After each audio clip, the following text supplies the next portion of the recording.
So hey guys, I am back with new video और new topic. तो आज हम लोग बात करने जा रहे हैं स्कैम 1992 बाय हर्षद मेहता। तो मैं पहले ही आपको बता दूं कि इस वीडियो को हम लोग दो पार्ट में डिवाइड कर रहे हैं और ये इस वीडियो का पहला पार्ट है और जो इस वीडियो का दूसरा पार्ट होगा वो बहुत जल्द अपलोड होगा। तो आइए हम लोग इस वीडियो को स्टार्ट करते हैं बिना टाइम वेस्ट करते हुए। With this kind of a crowd and this kind of a heat, yes,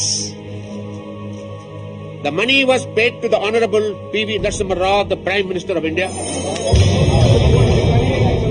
People don't give human names to a scam, but if a human name is to be given to this scam, it is not a Harshad Mehta scam, it is a P.V. Narasimha Rao scam.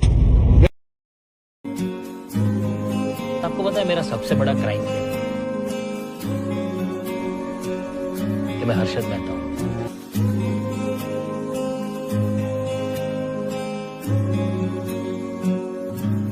मत कर माया को अहंकार, मत कर काया को अभिमान गाया कार से। I don't want bookies. Don't give me presents. It's too much of a swing from top to the bottom again, bringing us back. And I won't say that I am hero. Let me be what I am. 1991 के पहले RBI के दो term थे। पहला CRR cash reserve ratio. इसके according किसी भी bank को अपने टोटल पैसे का एक सर्टेन अमाउंट आरबीआई के पास जमा करना पड़ता है एट 0 इंटरेस्ट रेट और इसके मारे बैंक के पास लिक्विडिटी होती थी, कैश इन हैंड वो थोड़ा कम हो जाता था। दूसरा SLR स्टैट्यूटरी लिक्विडिटी रेशियो। इसके अनुसार एक बैंक के पास जितने भी डिपॉजिट होते हैं उनमें से एक सर्टेन अमाउंट उनको गवर्नमेंट सिक्योरिटी में रखना पड़ता था।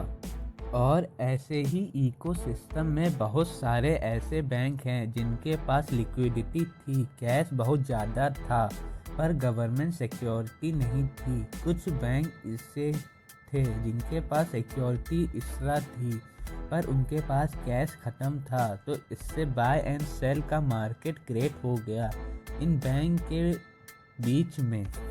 इसके अलावा इनके CRR के कारण बैंक का जो लिक्विडिटी है मतलब जो कमीशन हैंड है वो कम हो जाता है, इसलिए वो दूसरे बैंक से कुछ टाइम के लिए कैश उधार भी लेते थे शॉर्ट टर्म के लिए। ये बैंक रेडी फॉरवर्ड डील का यूज़ करते हैं short term lending and borrowing के लिए। रेडी फॉरवर्ड डील में कोई बैंक ए है, उसको थोड़े से कैश चाहिए और उसके पास गवर्नमेंट सिक्योरिटी एक्स्ट्रा है, तो वो बैंक बी के पास जाता है और कहता है तुम मेरी गवर्नमेंट सिक्योरिटी रख लो और मुझे थोड़े टाइम के लिए कैश दे दो।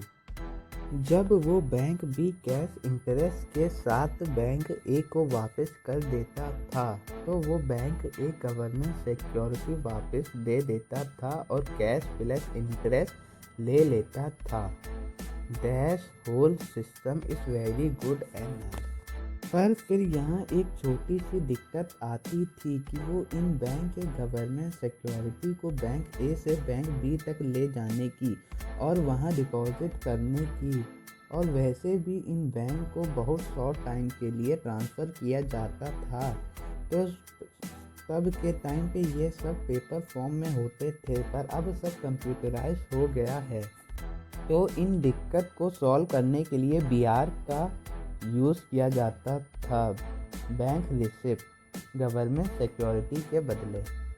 तो इन बैंक को अपनी गवर्नमेंट सिक्योरिटी गिरवी रखनी होती थी, गवर्नमेंट सिक्योरिटी के बदले वो BR को सेंड कर देता था और ये BR एक रिकॉर्ड कमिटमेंट होता था कि मेरे पास आपके बैंक की कुछ सिक्योरिटी रखी हुई हैं और वो बैंक क्लेम कर सकता है कि आपकी सिक्योरिटी का ओनर मैं हूँ पर वो मेरे पास डिलीवर नहीं हुई है।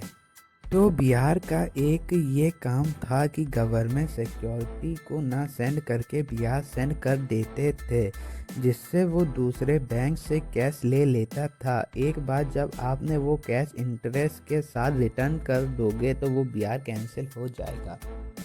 तो ये बाय एंड सेल का काम, लेन देन, बैंक ए को बैंक बी से मिलाना, बिहार ट्रांसफ़र करना एक ब्रोकर करता था। And Harshad Mehta is such a great broker.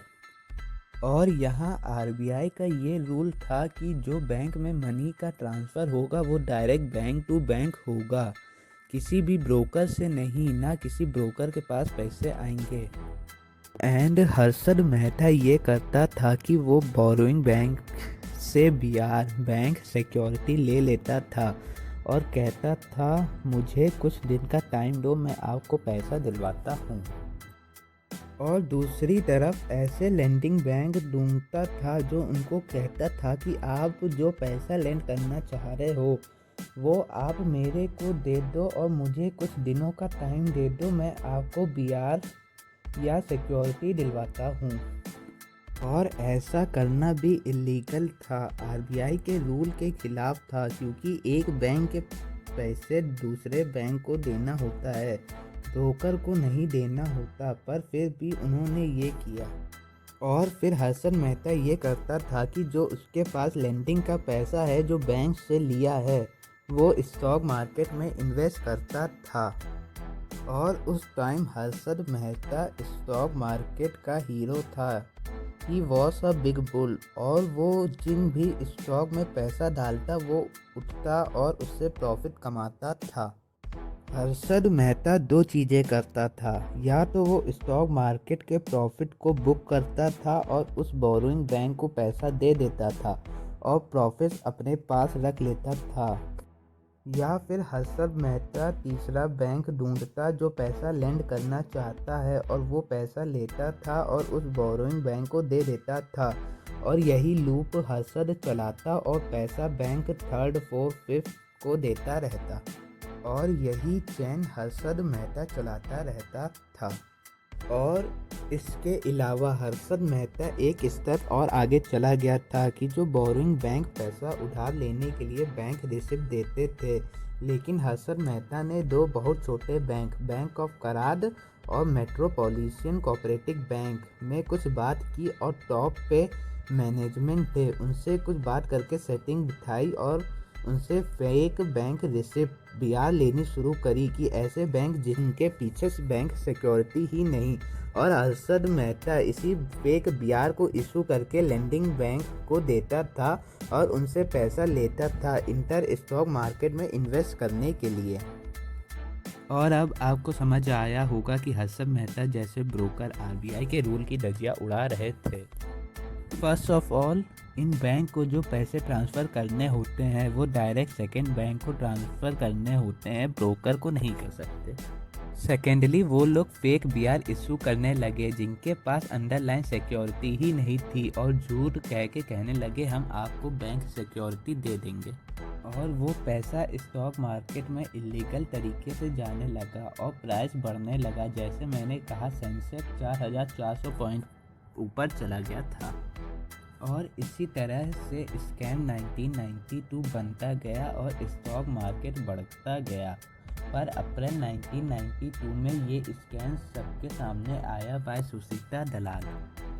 सुशीता दलाल ने बहुत इम्पोर्टेंट रोल इसमें इस स्कैम को सामने लाने के लिए प्ले किया।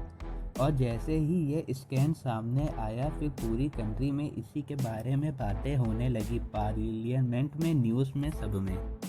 बहुत सारी एजेंसीज ने इस स्कैम को इन्वेस्टिगेट भी किया, लाइक आरबीआई, सीबीआई और भी बहुत सारे डिपार्टमेंट में। और सोनी लिप पे आने वाली स्टोरी स्कैम 1992 भी यही हर्षद मेहता की स्टोरी पर बनाई गई है और इसी पर आधारित है। कुछ लोगों का कहना है कि हर्षद मेहता के कंपटीटर्स ने इनकी कुछ जानकारी सुशीता दलाल को दी थी और टाइम्स ऑफ इंडिया के न्यूज़पेपर में 21 दिसंबर 1992 को ये पूरा स्कैम एक्सपोज कर दिया गया। पर ये स्कैम तो सिर्फ 4000 करोड़ का था, पर जो हर्षद मेहता के इन्वेस्टर थे उनको कुल 1 लाख करोड़ के शेयर खरीदे थे और उनको 1 लाख करोड़ का लॉस हो गया। और जैसे ही ये स्कैम सामने आया तो हर्षद मेहता को जेल हो गई, पर 3 महीने जेल में बिताने के बाद उनको आखिर में बेल मिल गई। और बेल मिलने के बाद जैसे ही हर्षद मेहता बाहर आए तो उन्होंने PM prime minister Narasimha Rao के ऊपर केस कर दिया कि उन्होंने पीएम प्राइम मिनिस्टर को 1 करोड़ रुपए रिश्वत के दौर में दिए थे। पर बाहर निकलने के बाद हर्षद मेहता ने प्रेस कॉन्फ्रेंस में ये खुलासा किया कि उन्होंने पीएम प्राइम मिनिस्टर को नरसिम्हा राव को 1 करोड़ रुपए रिश्वत के दौर में दिए थे। पर हर्षद मेहता ये कोर्ट में साबित नहीं कर पाए कि इन्होंने 1 करोड़ रुपए प्राइम मिनिस्टर को भेजे थे। सितंबर 1999 को बॉम्बे के हाई कोर्ट ने हर्षद मेहता को 5 साल की सज़ा सुनाई, पर बाद में जाके 31 दिसंबर 2001 में महाराष्ट्र में थाने अस्पताल में 47 एज में हर्षद मेहता की मृत्यु हो गई। तो ये थी हर्षद मेहता की कहानी और इस वीडियो का पार्ट 1। अब हम लोग पार्ट 2 में इस वीडियो के कुछ और टॉपिक के बारे में बात करेंगे। तो कैसी लगी ये वीडियो आप लोग कमेंट में ज़रूर बताइएगा और लाइक एंड सब्सक्राइब ज़रूर करिएगा। अब हम लोग मिलते हैं आपसे सेकंड वीडियो में, जब तक के लिए बाय बाय।